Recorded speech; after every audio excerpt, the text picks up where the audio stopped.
स्वागत है बच्चों व्याकरण के इस कक्षा में। आज हम कक्षा 10वीं के व्याकरण का नया शीर्षक शुरू कर रहे हैं, वाच्य परिवर्तनम। वाच्य जैसे शब्द बना है वाक से। वाक का अर्थ होता है वाणी। वाणी वाक से बना है वाच्य, मतलब कि बोलने योग्य जो वाणी है, या दूसरे शब्दों में अंग्रेजी में हम इसे वॉइस कहते हैं। आप लोगों ने अंग्रेजी में पढ़ा होगा voice, active voice, passive voice. वही संस्कृत में पढ़ना है वाच्य। जो हम बोलते हैं तो उस वाक्य के दो पक्ष होते हैं, एक कर्ता पक्ष होता है, दूसरा क्रिया पक्ष होता है। दोनों एक दूसरे पर आधारित होते हैं। जैसा कर्ता पक्ष होता है वैसी उसकी क्रिया पक्ष ही होती है। लेकिन कभी कभी जब हम वाक्य को बदल देते हैं तो उसका स्वरूप बदल जाता है और कर्ता की जगह जब कर्म की प्रधानता होने लगती है तो वाक्य का स्वरूप परिवर्तित हो जाता है। जैसे मैं आम खाता हूँ, मैं फल खाता हूँ। जब ऐसा कहें हम तो कर्ता इसमें मैं है और खाता हूँ उसकी क्रिया है। आप सब जानते हैं कि जैसा कर्ता है होता है वैसी उसकी क्रिया भी होती है। मैं यदि उत्तम पुरुष एक वचन में है तो खाता हूँ भी उत्तम पुरुष के एक वचन में ही होगा। लेकिन इसके साथ कर्म भी जुड़ा है इस वाक्य में। मैं खाता हूँ, कौन खाता है? मैं क्या करता हूँ? खाता हूँ। लेकिन मैं किसको खाता हूँ? फल को खाता हूँ। तो मेरे खाने की क्रिया करने का प्रभाव जिस पर पड़ता है वो कर्म होता है, अर्थात मैं फल को खाता हूँ। तो कर्म का इस वाक्य में स्थान गौण है, प्रधानता कर्ता का है, क्योंकि आप सब जानते हैं कि कर्ता के प्रयास का ही परिणाम होता है क्रिया होना। तो जब खाया जाता है तो खाने वाला व्यक्ति कर्ता होता है। यही कारण है कि प्रधानता कर्ता की होती है और जैसा कर्ता होता है वैसी उसकी क्रिया भी होती है। तो जब हम ये कहते हैं कि वह फल खाता है तो तात्पर्य इसका है कि खाने वाला वह है और क्रिया कर रहा है खाने की, तो वह खाता है। तो वह यदि प्रथम पुरुष एक वचन में है तो क्रिया भी प्रथम पुरुष के एक वचन में होगी। और फल इस वाक्य पर कोई प्रभाव नहीं डाल सकता। आप यदि यह कहते हैं कि वह 2 फल खाता है, आप यह भी कह सकते हैं कि वह कई फल खाता है। तो इसमें कर्ता और क्रिया के स्थान में कोई परिवर्तन नहीं होता है। यदि 3 फल खाए तो भी कर्ता वही ही है और क्रिया खाता ही है। यदि 2 फल खाए तो भी कर्ता वह ही है और वह क्रिया खाता ही है। अर्थात कर्म अपना कोई भी परिवर्तन कर ले स्वरूप में, कर्ता पर उसका कोई प्रभाव नहीं पड़ता। लेकिन जब हम वाक्य को बदल देते हैं और कर्ता की प्रधानता के स्थान पर कर्म की प्रधानता को स्थापित कर देते हैं, जब कर्म प्रधान हो जाता है तो जैसे हो गया कि फल उसके द्वारा खाया जाता है। तो जब हम ये कहें कि फल उसके द्वारा खाया जाता है तो यहाँ पे आप कौन लगाइए तो उत्तर आएगा कौन खाया जाता है? फल खाया जाता है। तो यहाँ कौन का उत्तर फल है, अर्थात यहाँ पर कर्ता फल बन गया और खाया जाता है क्रिया किसके? फल की क्रिया। तो और ये जो कर्ता था वो सीधा नीचे आकर करण में आ जाता है, तो बना वह की जगह वह का रूप बदल के हो गया उसके द्वारा, और जो फल था फल कर्ता बन गया और खाया जाता है उसकी क्रिया हो गई। कहने का तात्पर्य जब वाक्य परिवर्तित होता है, जब वाच्य परिवर्तित होता है तो कर्ता का स्थान कर्म ले लेता है। तो चलिए इसको शुरू करने के पहले हम सबसे पहले वाच्य के विषय में थोड़ा सा जान लें, उसके प्रकार के विषय में जान लें। तो जैसा ही इसकी स्क्रीन पर स्पष्ट है कि वाच्य परिवर्तन जो हमको पढ़ने हैं केवल लट लकार में ही पढ़ना है और उसमें भी कर्त कर्म क्रिया का स्वरूप पढ़ना है। वाच्य के 3 प्रकार हैं, कर्तवाच्य, कर्मवाच्य और भाववाच्य। कर्तवाच्य कर्ता की प्रधानता होती है, जैसा हमने चर्चा की अभी। राम फल खाता है, राम फलम खादति, राम फलम खादति। तो यहाँ पे क फलम खादति, राम खादति। तो राम करता है, इसलिए खादति प्रथम पुरुष के एक वचन में ही क्रिया भी हुई। और जब कर्मवाच्य हम कहते हैं, कर्मवाच्य कहते हैं तो कर्म की प्रधानता होती है। तो कर्म की प्रधानता होती होगी तो फलम रामेण खाद्यते, फलम रामेण खाद्यते। तो यहाँ पे किम खाद्यते, फलम खाद्यते। तो यहाँ खाद्यते का कर्ता फलम हो गया।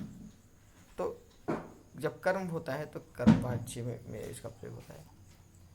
भाववाच्य, भाववाच्य में भाव की प्रधानता होती है।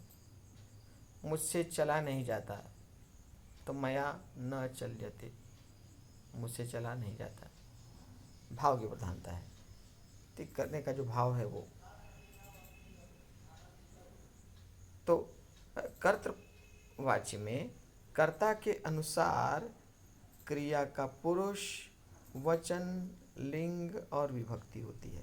ठीक है, ये चर्चा हम कई बार कर चुके हैं कि कर्ता जिस फॉर्म में होता है, जिस स्वरूप में होता है, उसी स्वरूप में उसका वचन भी होता है, उसमें उसकी लिंग भी होती है, उसकी क्रिया भी होती है उसी स्वरूप में।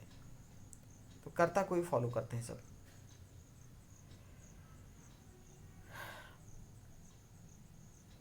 इसके बाद कर्मवाच्य, कर्मवाच्य जब वाक्य बन जाए तो कर्म प्रधान होता है वाक्य, जैसे हमने बात की अभी।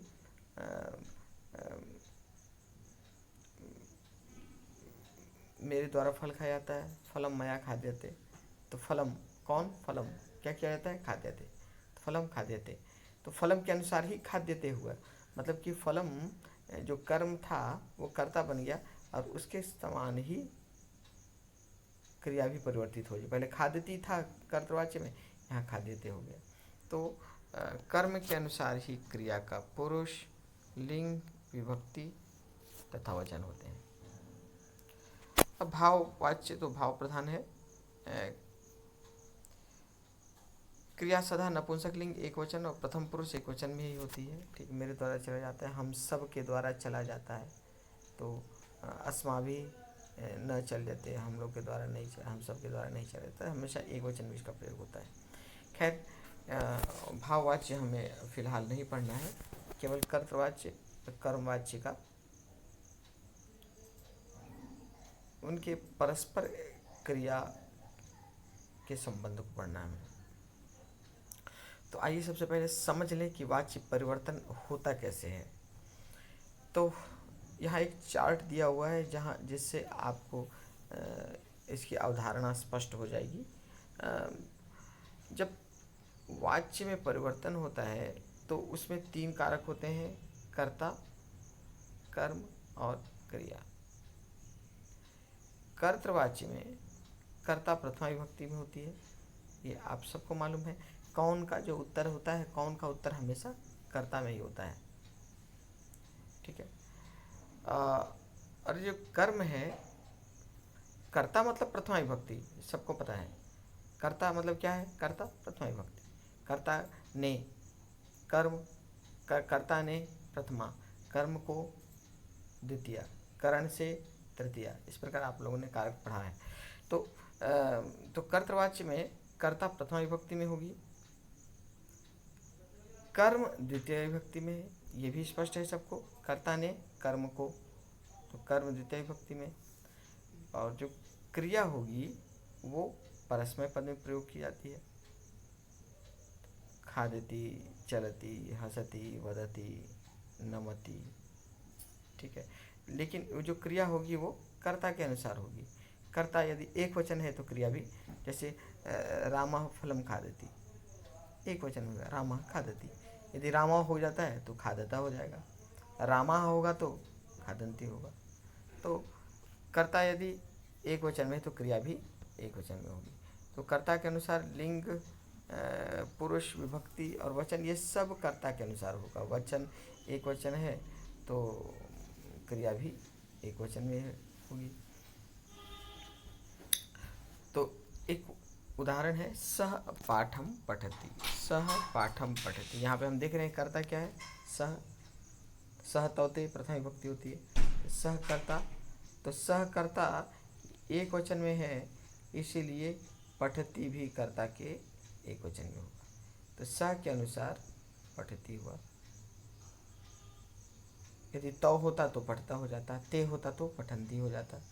तो कर्ता के अनुसार ही उसकी क्रिया हुई।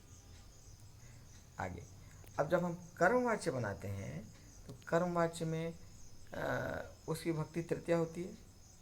तृतीया विभक्ति सबको पता है, कर्म द्वितीया हो गई थी, लेकिन कर्ता जो है वो तृतीया हो जाएगी।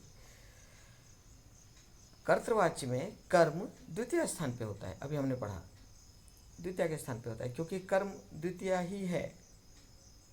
लेकिन जब वो कर्मवाच्य में वाक्य बदल जाए तो ये जो ऊपर वाला कर्ता था वो कर्ता सीधा सीधा कर्म में बदल जाता है, कर्ता कर्म बदल जाता है। और जो कर्म था, जो कि द्वितीय विभक्ति थी, वो बन जाता है प्रथम विभक्ति, अर्थात वो कर्ता का स्थान ले लेता है। और जो क्रिया है वो यते येते यन्ते ऐसा हो जाता है। अर्थात आप लोगों ने आत्मनेपद का रूप पढ़ा है, लभते लभेते लभन्ते,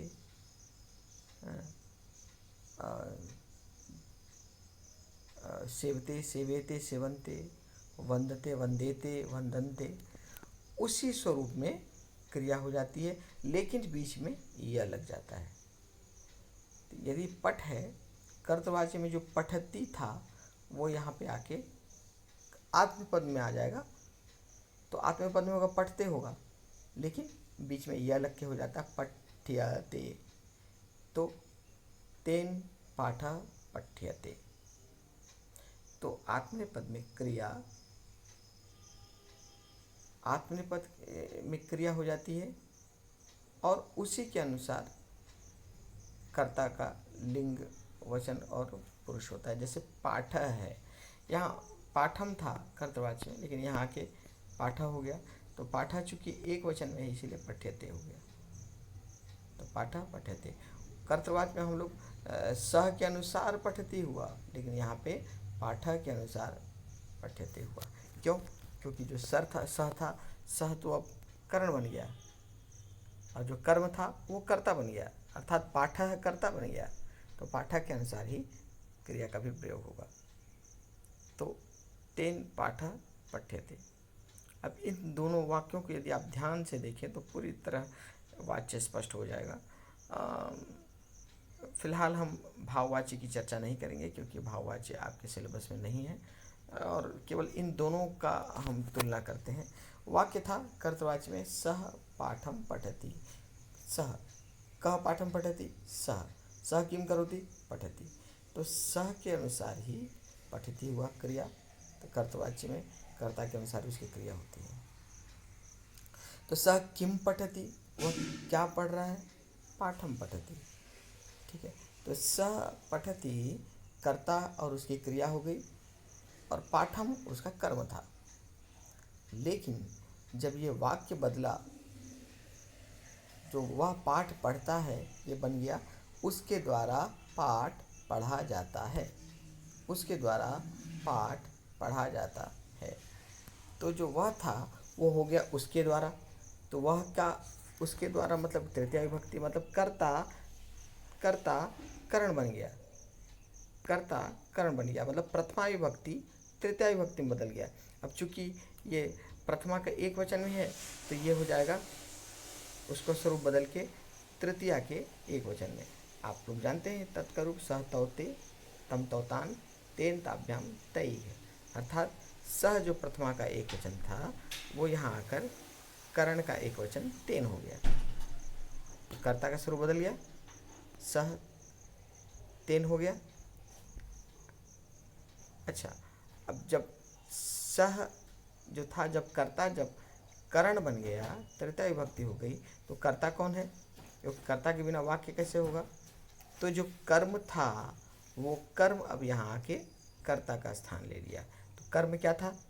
पाठम था, और पाठम यहाँ आकर कर्ता बन गया।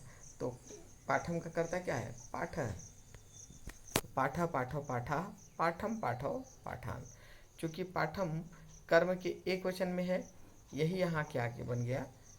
कर्ता के एक वचन में। तो कर्ता का एक वचन पाठा हुआ, अर्थात ये कर्ता बन गया। अब हमेशा क्रिया कर्ता के अनुसार ही प्रयोग की जाती है। क्योंकि प्रथमा का एक वचन पाठा है, तो इसीलिए क्रिया भी पठ्यते प्रथमा का एक वचन हुआ। अंतर यह है कि वहाँ पे पठती था, यहाँ पे आके बन गया पठ्यते। जैसा हमने कहा कि यहाँ पे क्रिया का रूप आत्मनेपद के स्वरूप में चलता है, तो पठते होता है, लेकिन यहाँ पे आके हो गया पठ्यते, बीच में यह लग गया, तो बीच में यह लग के ये पठ्यते हो गया। तो और ये जो सह था वो सह तेन बन गया। तो जब कर्मवाच्य बनाते हैं, जो करता है वो करण बन जाता है, और जो कर्म है वो कर्ता बन जाता है, और जो क्रिया है वो आत्मनेपद में होती है। ठीक है, तो कर्ता, कर्म, कर्म,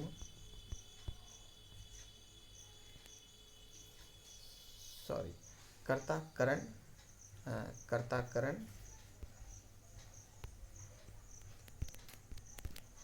कर्म कर्ता हो जाता है, और जो क्रिया है वो आत्मनेपद के स्वरूप में पठ्यते। यदि हसती है तो हस्यते, गच्छति है तो गम्यते, चलती है तो चल्यते, इस प्रकार होता है। स पाठम पठति तो तेन पाठः पठ्यते। तो मुझे उम्मीद है कि आप लोगों को ये वाच्य की अवधारणा समझ में आ गई होगी। अगले वीडियो में, अगली क्लास में हम पुनः